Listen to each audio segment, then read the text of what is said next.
अंबिकापुर आयुष्मान की डिजिटल व्यवस्था का भूतिया खेल। तारीख 26 जून आरक्षण देवनारायण कुजूर अस्पताल में भर्ती हुए। तारीख 30 जून इलाज के दौरान मौत हो गई। आधिकारिक मृत्यु प्रमाण पत्र जारी। अस्पताल का खेल, कागजों में 42 दिनों तक चलता रहा इलाज। तारीख 11 अगस्त 42 दिन बाद मोबाइल पर मैसेज आया, आप स्वस्थ होकर घर जा रहे हैं। लापरवाही की ये हैरान कर देने वाली दास्तान अंबिकापुर मेडिकल कॉलेज अस्पताल की है। खाकी वर्दी पहनने वाले आरक्षक देवनारायण राम कुजूर को उनकी पत्नी सीमा कुजूर ने 26 जून को इलाज के लिए अस्पताल में भर्ती कराया था। महज 4 दिन बाद यानी 30 जून को देवनारायण इस दुनिया को अलविदा कह गए। अस्पताल ने रोते बिलखते परिवार को डेथ सर्टिफिकेट थमा दिया। लेकिन ठहरिए, इंसान मर गया, सांसें रुक गई, मगर आयुष्मान कार्ड का मीटर चालू रहा। अस्पताल के सिस्टम ने मरे हुए आरक्षक को 42 दिनों तक अस्पताल में भर्ती रखा। क्यों? ताकि सरकारी खजाने से इलाज के नाम पर पैसा ऐंठा जा सके। मृतक की पत्नी सीमा कुजूर बताती हैं कि मेरे पति 30 जून को खत्म हो गए थे। अस्पताल ने खुद हमें लिख कर दिया कि हमने उनका अंतिम संस्कार कर दिया, लेकिन 42 दिन बाद मेरे मोबाइल पर मैसेज आ रहा है कि आपके पति ठीक हो गए हैं और डिस्चार्ज हो रहे हैं। यह हमारे जख्मों पर नमक छिड़कना है। मैं स्वर्गीय देवनारायण राम आरक्षक की पत्नी हूँ। मैं इलाज के लिए 26/6/2026 को उनको मेडिकल कॉलेज अंबिकापुर ले गई थी। वहाँ इलाज के दौरान 30/6/2026 को उनकी मृत्यु हो गई है और हमने उनका अंतिम संस्कार भी कर दिया। आधिकारिक मृत्यु प्रमाण पत्र भी जारी हो गया है। इसके बावजूद ठीक 42 दिन बाद मुझे एक मैसेज आता है आयुष्मान सारथी की ओर से। व्हाट्सएप में मैसेज आता है 2:38 में। उसमें ये लिखा था कि प्रिय देवनारायण राम, हमें खुशी हो रही है कि आप स्वस्थ होकर घर जा रहे हैं। आप सोच सकते हैं एक मृत व्यक्ति के लिए इस तरह का संदेश आना उनके परिवार के लिए कितना बड़ा तकलीफ है। मैं सोचने लगी कि इतनी बड़ी तकनीकी खराबी कैसे हो सकती है ना। हॉस्पिटल की जो व्यवस्था है, स्वास्थ्य व्यवस्था, उस पर सवाल खड़े कर देती है। आम जनता और गरीब आदिवासी लोग हैं, उनके साथ क्या हो सकता है आप सहज ही अनुमान लगा सकते हैं।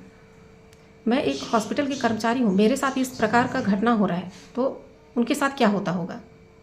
मैं इस चीज़ के लिए उच्च स्तरीय निष्पक्ष जांच की मांग करती हूँ और जांच में पाए जाने वाले जो भी जिम्मेदार कर्मचारी होंगे उनके खिलाफ कठोर से कठोर कार्रवाई होनी चाहिए। रिकॉर्ड की अनियमितता, लापरवाही जो भी पाई जाती है तो उनके विरुद्ध कठोर कार्रवाई होनी चाहिए और ताकि लोग, जो आम पब्लिक है, आम जनता है, वो स्वास्थ्य कार्य व्यवस्था पर विश्वास कर सके और किसी भी व्यक्ति के साथ भविष्य में इस प्रकार की अनहोनी ना हो।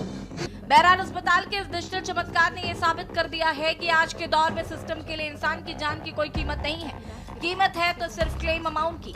आरक्षण देवनारायण की मौत के बाद भी 42 दिनों तक सिस्टम कागजी रोटियां सेकता रहा। यकीनन फाइलों में दवाइयां भी लिखी गई होंगी, ग्लूकोज की बोतलें भी चढ़ी होंगी और डॉक्टर साहब रोज मुर्दे की नब्ज टटोलने भी गए होंगे।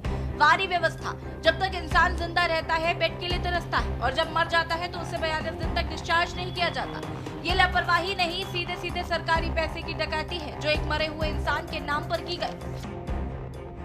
जी हाँ, यह मामला सही है। जसपुर निवासी देवनारायण राम जो कि 26 तारीख को भर्ती हुआ और 26 तारीख को भर्ती होने के बाद में इलाज के दौरान 4 दिन के बाद 30 तारीख को उसकी मृत्यु हो गई। क्योंकि उसका इलाज आयुष्मान कार्ड से हो रहा था और आयुष्मान कार्ड का यह नियम होता है कि जो पैकेज ब्लॉक किया जाता है उसके संबंध में कुछ क्वेरी रहती है। उस क्वेरी का जब तक आंसरिंग नहीं किया जाता है तब तक वह ऑटोमेटिक मोड पर जाकर के वो बंद नहीं होता है। मरीज का जो उपचार के दौरान जिस दिन 4 दिन तक का उपचार हुआ था केवल वही राशि कटी हुई है। इसमें किसी प्रकार की से अधिक राशि कटी नहीं है। जैसे उनके परिजन का आरोप है कि वह 42 दिन तक उनके कार्ड का उपयोग होता रहा, यह पूरी तरह से गलत है।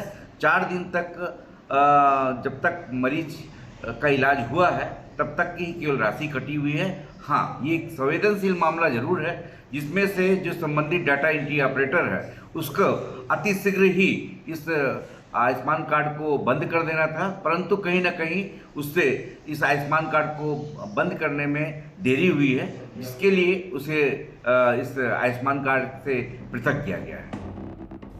अहम सवाल, जब 30 जून को मौत हुई तो आयुष्मान पोर्टल पर डेथ क्यों नहीं दर्ज की गई? 42 दिनों तक सरकारी खजाने से किस किस इलाज का पैसा क्लेम किया गया? क्या ये सिर्फ एक क्लर्क की गलती है या इसके पीछे कोई बड़ा घोटाला है? मरे हुए आरक्षक को स्वस्थ बताने वाले सिस्टम के अंधे साहबों को सजा कब मिलेगी?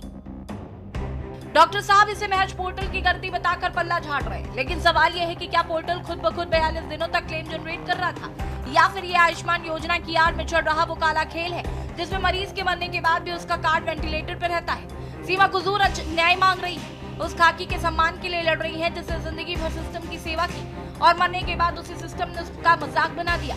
ये घटना सिर्फ एक मैसेज की नहीं है, ये इस देश की सड़ चुकी स्वास्थ्य व्यवस्था के मुंह पर एक करारा तमाचा है। आयुष्मान योजना गरीबों को जीवन देने के लिए शुरू की गई थी, लेकिन अंबिकापुर के इस अस्पताल ने इसे मौत का एक व्यापार बना दिया। देखना यह है कि इस डिजिटल भूतिया कांड के 80 गुनहगारों को जेल होती है या फिर हमेशा की तरह किसी छोटे कंप्यूटर ऑपरेटर को सस्पेंड करके मामले को ठंडे बस्ते में डाल दिया जाएगा। स्पेशल डेस्क के न्यूज इंडिया।